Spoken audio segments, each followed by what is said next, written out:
tout le monde, dans cette nouvelle vidéo je vais vous parler de la saga Kiara de Azel Diaz. Tout le monde a entendu parler de ce phénomène de dark romance, ces 3 tomes qui ont fait sensation cette année. Mais est-ce que cette saga vaut vraiment le coup? Dans cette vidéo je vais d'abord vous faire un résumé assez condensé du livre avec par exemple les personnages, l'univers, le contexte de l'histoire, les tropes, etc. Ce que j'ai pensé tome par tome aussi.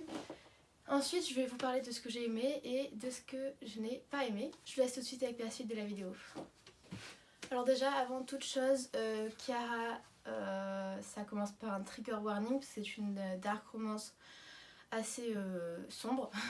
Donc l'avertissement c'est: cet ouvrage est destiné à un public mature et adulte. Certaines scènes peuvent heurter la sensibilité des lecteurs. Addiction, relations toxiques et abusives, violence, torture, propos injurieux, en gros c'est la totale. Donc si vous êtes sensible à ce genre de lecture, ne vous aventurez pas là-dedans parce qu'en plus c'est long et ça peut être un peu traumatisant quand même. Donc Kiara c'est quoi? C'est 3 tomes, 3 grands tomes, ils font tous entre 600 et 700 pages de Azel Diaz. Et donc ils ont fait plutôt sensation cette année. On a tous beaucoup entendu parler, donc moi je les ai lus parce que j'aime bien les dark romances. J'ai lu Captive, d'ailleurs j'ai fait un booktube Captive que vous pourrez retrouver sur ma chaîne. Et donc j'ai voulu tenter, j'ai lu aussi Lexton, donc ça c'est très dark. Mais j'ai été quand même plutôt déçue, donc je vais vous dire après pourquoi. Alors l'univers. Kiara, ça se passe dans un univers de gang, vraiment les uns contre les autres, des bagarres, Alors on est à la recherche pas d'un trésor, mais de... Je vais pas vous spoiler, donc on est à la recherche de quelque chose pendant les 3 tomes, et voilà, il y a beaucoup de violence. Au tout début du tome 1, c'est assez long. Moi j'avais peur que ça soit dans le même environnement tout le temps, parce qu'en fait le début de l'histoire c'est Kiara doit aller dans une prison pour apprendre des choses sur un des prisonniers. Donc en fait Kiara c'est la fille d'un chef de gang, et donc elle est dénigrée, et toute son enfance en fait, toute sa vie, déjà elle se fait malmener par son père, elle a vraiment une vie affreuse, et c'est la seule fille dans un gang parce que ces personnes sont extrêmement sexistes, et donc elle est dénigrée toute sa vie en fait. Et donc son père, qui a quand même une emprise sur elle, lui donne comme mission d'aller dans une prison et de découvrir quelles sont les intentions de Amir Ben Khalif, qui est l'héritier des Ben Khalif, qui est une des plus grandes familles dans l'histoire des gangs. Et donc qu'est-ce qu'il fait en prison, pourquoi est-ce qu'il est en prison, qu'est-ce qu'il cherche, parce que on comprend qu'il cherche quelque chose. Voilà, donc en fait tout le début de l'histoire se passe dans cette prison, et c'est très long. Mais ne vous inquiétez pas, après la prison c'est derrière nous, et puis il se passe plein d'autres choses. Alors je vais vous parler des personnages. On a pas mal de personnages tout au long de l'histoire qui arrivent petit à petit dans le tome 2 et dans le tome 3. Donc les personnages principaux c'est donc Kiara et Amir, les deux protagonistes. Le père de Kiara joue aussi un rôle important, donc il s'appelle Ahmed. Et ensuite il y a les amis, on va dire. Donc il y a Mathieu, qui est un gardien de la prison où travaille Kiara. Il y a Ayman, qui est le meilleur ami, il le considère presque comme un frère de Amir.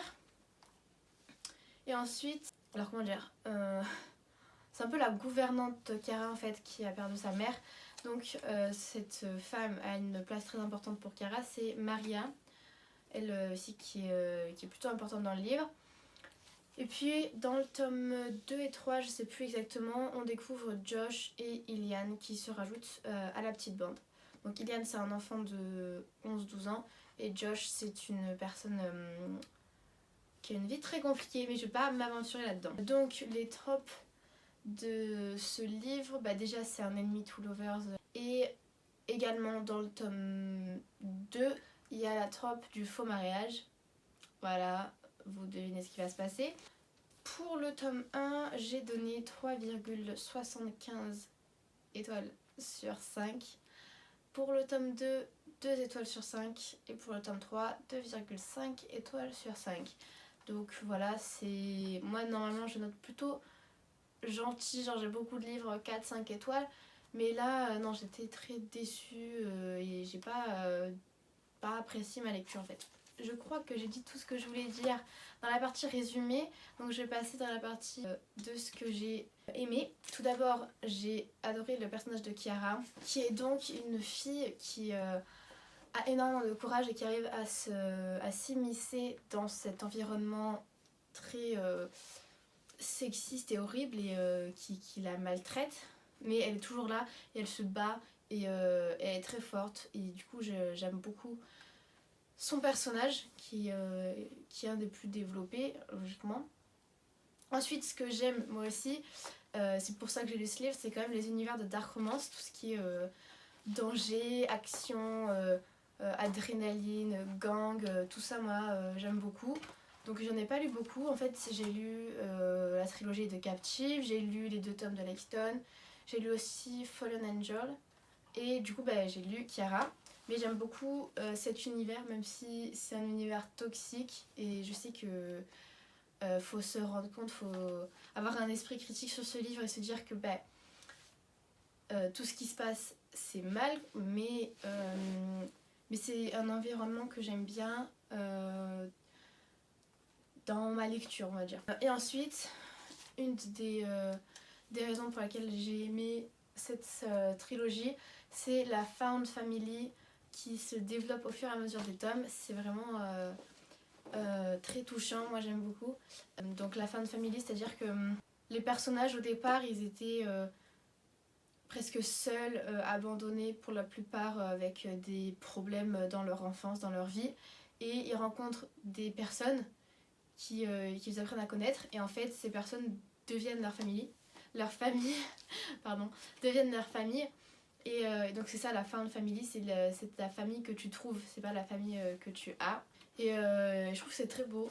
Donc là on a Kara, Amir, Ayman, Mathieu, Josh et Ilian au fur et à mesure des tomes de l'histoire et à la fin on a vraiment une vraie famille avec des relations proches et j'ai beaucoup aimé cet aspect là. Maintenant on va passer à ce que je n'ai pas aimé et alors malheureusement il y a beaucoup plus à dire que ce que j'ai aimé sur cette histoire. On va commencer avec l'action. J'ai trouvé que l'action était très mal gérée. En fait il y a beaucoup trop d'action. Sauf que bien sûr sur 700 pages x 3 tomes, quand il y a beaucoup d'actions, elles sont toutes répétitives au bout d'un moment. Donc on se lasse très rapidement en fait. C'est ça qui est dommage. Ensuite, j'ai eu un peu de mal avec l'écriture. Ça faisait très style Wattpad, je sais pas si vous voyez. Après ça c'est que mon avis, hein, je ne juge pas, c'est juste ce que j'ai ressenti en lisant. Mais donc voilà, il y avait beaucoup de répétitions dans le style de l'écriture et surtout c'était très vulgaire mais très trop en fait. Donc c'était plus agréable en fait. Toutes les pages, tous les dialogues, tout le temps, c'était vulgaire et donc moi j'en ai eu marre. Ensuite, un point qui pour moi il est quand même assez important, c'est que dans une histoire, il nous faut des dialogues, mais il nous faut aussi de la description et il nous faut aussi surtout des sentiments, des impressions, ce que ressentent les personnages principaux. Et dans cette histoire, j'ai trouvé qu'il y avait peut-être 60% de dialogue, 20%, 30% de description et 10% de sentiments. Il y a beaucoup trop de dialogues qui sont constitués à 20% de vulgarité qui n'ont aucun intérêt. Donc trop de dialogues qui sont énormément répétitifs, presque pas de description. Les sentiments sont intégrés au dialogue, un peu j'ai l'impression. Et il n'y a pas vraiment de réflexion, de remise en question des personnages. C'est un peu oublié cette partie-là, donc moi je trouve ça un peu dommage parce que j'aime bien tout ce que ressent le personnage et tout, pour moi c'est important. Ensuite, un point qui m'a beaucoup énervée, vraiment, ça c'est un point que je ne peux pas revenir dessus, c'est Amir. Lui-même est sexiste, peut-être pas autant que les personnes avec qui Kiara arrivait quand elle était enfant, mais énormément sexiste. Et moi ça m'insupporte en fait, c'était horrible. Il doit contrôler Kiara quoi, alors que Kiara c'est une femme indépendante. Et, euh, et, et je sais pas, Amir, il se considère en droit de contrôler Kiara. Il va jusqu'à lui dire comment s'habiller, mais c'est poussé très très loin là, c'est plus que toxique, c'est beaucoup trop... c'est même pas de la possessivité, c'est juste, il veut la contrôler en fait. Là c'est purement toxique. Donc moi ça vraiment je n'aime pas du tout. Pendant ma lecture ça me... Oh là là, ça me m'énervait au plus haut point. Ensuite il y a eu pas mal de petites incohérences dans l'histoire. Donc bon ça arrive dans beaucoup d'histoires mais c'est quand même assez énervant quand tu te rends compte d'une incohérence quoi. Mais bon ça c'est un point très très important. Ah oui, et le tome 3. Le tome 3 c'était très long. Alors tous les premiers 60% c'était très long et exactement pareil que le tome 1 et 2, donc répétitif, etc. Et à 60% on a un dénouement, donc un plot twist qui dure 30%.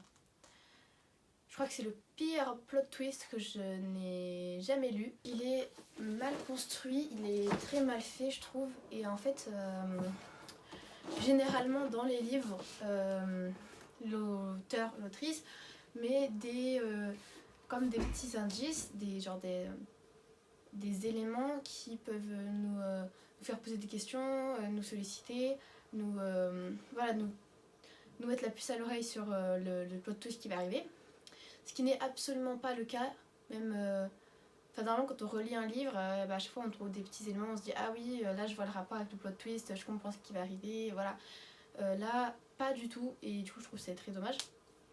Surtout que le plot twist est très long, c'est une suite d'événements en fait, et pour moi, il est bâclé, il est mal construit, il est bâclé.